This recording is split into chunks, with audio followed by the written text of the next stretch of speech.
I got to thinking, I do that in the nighttime sometimes, about how grateful I am for the people in my life. I thought about Kathy, how she's changed my life.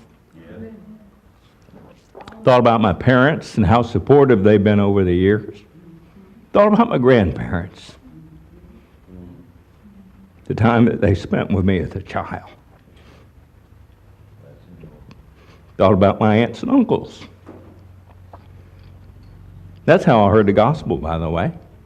Took me to a church on Wednesday night, and there was a quartet there, and they preached. One of the fellows came up to me afterwards and took the time and the trouble and the love and the interest to share the gospel with me. I thought about my many cousins.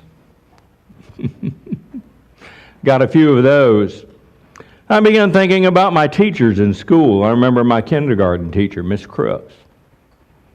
I was very uncomfortable going into a group of kids my own age. She was very supportive. I think of many teachers. I remember Hugh Grimes in high school.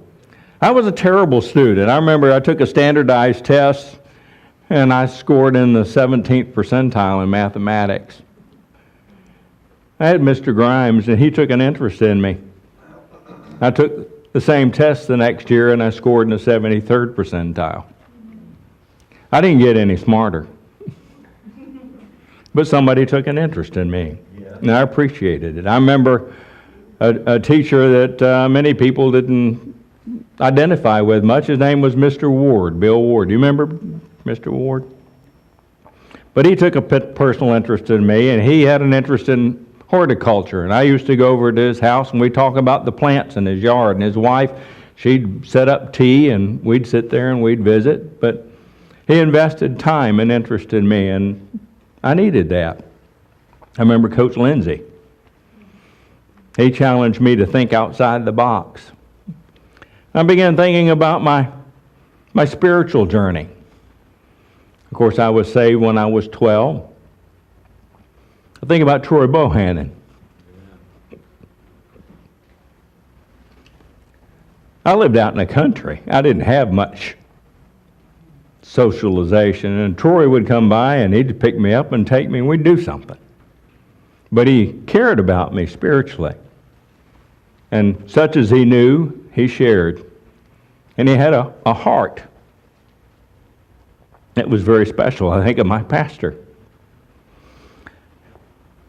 I grew up in a denominational church, but I still had a good pastor. Amen. We didn't call him pastor. It was Uncle Rennie. Of course, we didn't call anybody Mr. or Mrs. in that church. Everybody was aunt and uncle because it was like a family. Because we were a family. Amen. I think about people like Elvin Knight. They started a program in our church called Christian Service Brigade. He taught me the foundations of leadership. I think of Bob Anderson and Paul and Shirley Bubar with Word of Life and the time that they spent with me. I think about Chris and James Heelan. Some of you might know them. Actually, very few would probably know them, but they were the first people that ever exposed me to right division. And it took root. I think about the time that I spent at Florida Bible College and the many teachers that I had there. And even though it was an Acts 2 school, and I'm not Acts 2, of course, and I wasn't then, they still challenged me to study, and I really did. And I learned a lot while I was there. I think about the teachers that I was close to. Tom Davis, Carl Thomas, Ray Stanford. And I started thinking about Fellowship Bible Church.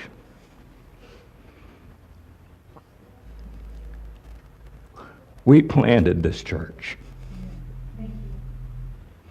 I've been here since its beginning. I may have been other geographies, But I've been here since the beginning. If not always in body, at least in spirit. I think about John Bekemeyer. John, as a pastor, he was my pastor. He taught me what it meant to be a pastor. Wesley Baum, what a thorn in my side, but a precious one at that. I cut my teeth teaching on Wesley Baum. Some of you will remember Wesley. Oscar Woodall and his dedication to the gospel. Fred, my Grace School of the Bible study buddy. We used to get up very early on Sunday mornings and we'd meet before church at Waffle House, and we'd sit there and study and review our notes for class that afternoon. My brother-in-law, John Frederickson, who allowed me to teach here for a number of years, and we taught side by side. I think about Grace School of the Bible and the people that I've come to know there, Pastor Richard Jordan. I think about my time as a pastor in Edgewater, Doug Dodd. Amen. Boy, I miss that guy. Yeah, we all do. Tim Watson, Bill and Sally LeClaire, Todd and Tammy Furman, Toby Mills, Scott Pertay. I mean, I would say probably last night that hundreds of names went through my mind. And I said, I'm thankful